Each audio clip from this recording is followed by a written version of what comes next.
So today I want to talk about how to make a good mixed armor set in Monster Hunter 4U, because once you start getting up there in G rank, say G2 or G3, it's time to leave those full sets behind and start optimizing your skills and damage output for your weapon of choice with a great mixed set.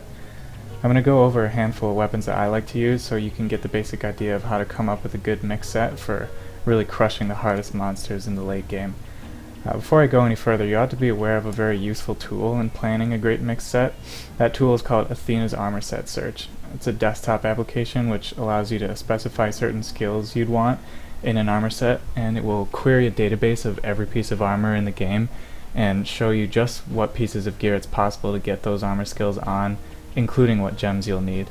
You can download it from the link in the description.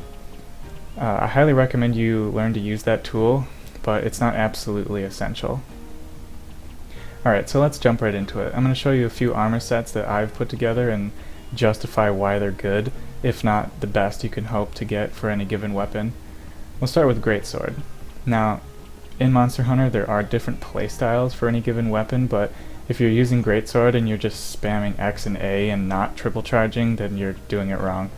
Sure, that might be a playstyle, but it's a bad one and you should stop.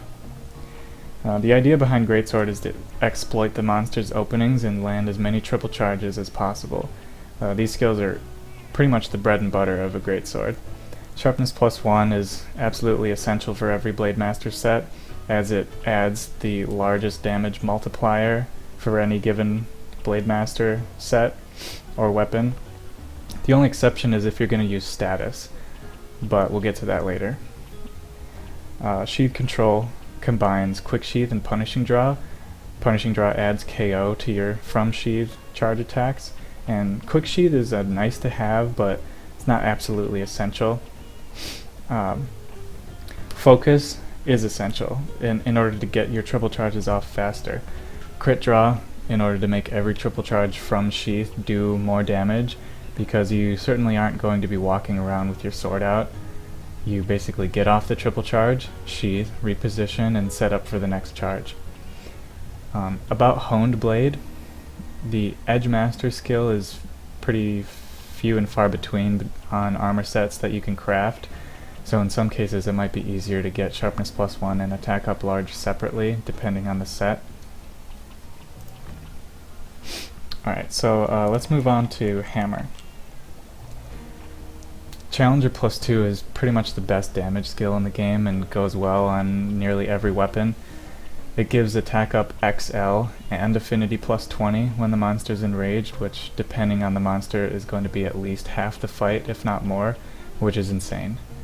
High-grade earplugs is a hammer's best friend, because any good hammer user is going to focus on the head, and high-grade earplugs allows you to hit the head a lot more frequently, whether you're focusing on landing super pounds or the AXX Golf Swing combo, which I prefer to use since the Golf Swing is the highest damaging attack that the hammer has, plus the super pound can be quite disruptive. Sharpness +1's a given. I threw an Attack Up Small on there because my charm allowed it, and more damage is always nice. And yes, the attack boost from Challenger stacks with the additional attack up, so you could potentially have Attack Up XL from Challenger +2 and then put Attack Up XL on the armor set for +50 attack, which is pretty crazy.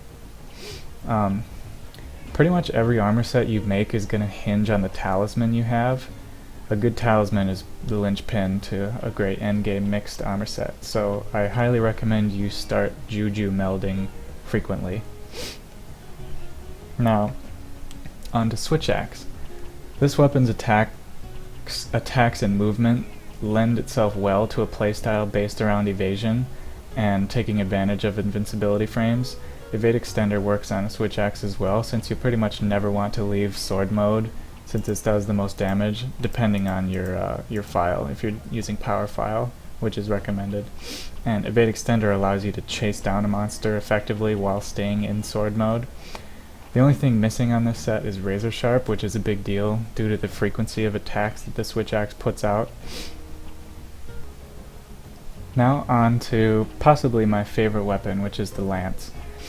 With Lance, there are two main playstyles, evade and guard. This is obviously an evade Lance set. The main difference between the two is that evade Lance rewards knowing the monster's movements a lot more, since you can back hop or sidestep through attacks and immediately follow up with a triple poke on a weak point. Speaking of weak points, weakness exploit is also very good on a Lance, since you can really pinpoint the hit zone of the monster that you want to hit and do more damage to it.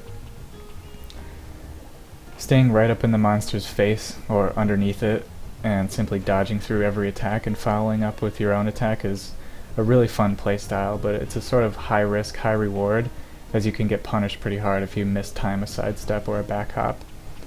Challenger +2 is great on a Lance, since you'll pretty much remain right up next to the monster at all times, especially when it's enraged. Evade +1 is more than enough invincibility frames to dodge any attack of any monster. Razor Sharp is pretty essential due to the frequency of hits which you'll be dishing out with the Lance, and not having to leave the fray to go sharpen all the time results in a pretty huge increase in your DPS output. I really hate having Evade Extender on a Lance, since it throws off my positioning way too much by putting me too far away from a given hit zone or weak point that I want to hit after a sidestep. This may be personal preference, but from experience, Evade Extender does not belong on an Evade Lance set. Unless you just want to have some cheese fun with Evade +3 and Evade Extender. A good fight to practice Evade Lancing on is the Devil Joe. I urge you to go solo a Devil Joe and practice back hopping through his Dragon Breath and sidestepping through his Tail Whips. Okay, now a bit about status. Lance is actually quite a decent status applier, and this is where the exception to Sharpness +1 comes into play. Having 20% affinity to crit combined with status attack +2 and status crit will allow you to get at least 3 or 4 paralyzes per hit, even on an Apex monster if you use the Element Y Stone. The max sharpness on this Lance is white, and the point is not to do damage or maximize damage output, but to inflict paralyze to allow your teammates to wail on the monster and hopefully knock it out of Apex a lot sooner. I don't play Insect Glaive, but good skills to have on Insect Glaive are, of course, Sharpness +1. Challenger +2 is really great, because with the frequency of hits that the Glaive dishes out, affinity and increased attack is really welcomed. And again, Razor Sharp for the same reason. Rodeo God is actually pretty ideal for Insect Glaive, which allows you to get mounts really, really quickly and really frequently, and it really helps out your teammates a lot. Some say mounting is not ideal for Insect Glaive, and they're not wrong about that, but you can certainly play Insect Glaive extremely effectively without mounting, but every group will always welcome an Insect Glaive user with Rodeo God. Now, for Charge Blade, this is not an optimal Charge Blade set, as you can probably get Hone Blade and some better skills on there instead of Attack Up Medium and Sharpness +1, as well as some other good stuff, depending on your talisman, of course. But Razor Sharp and Challenger +2 are amazing on Charge Blade. A brief word about Bowguns. There's no real optimal set for Bowguns. It's all based around the type of shot you want to fire. This will dictate the gun you use as well. So, for example, I guess normal. If you're going for Bowgun, pick the shot you want to fire and build a set to support it. For example, normal. Normal up.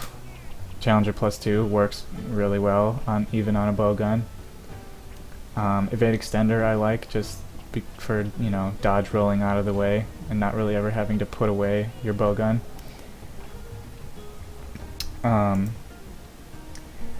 So yeah, that's pretty much all for now. I know I didn't really cover every weapon, but with what I've covered, hopefully you have a better idea of how to make a good set for your favorite weapon. And thanks for watching.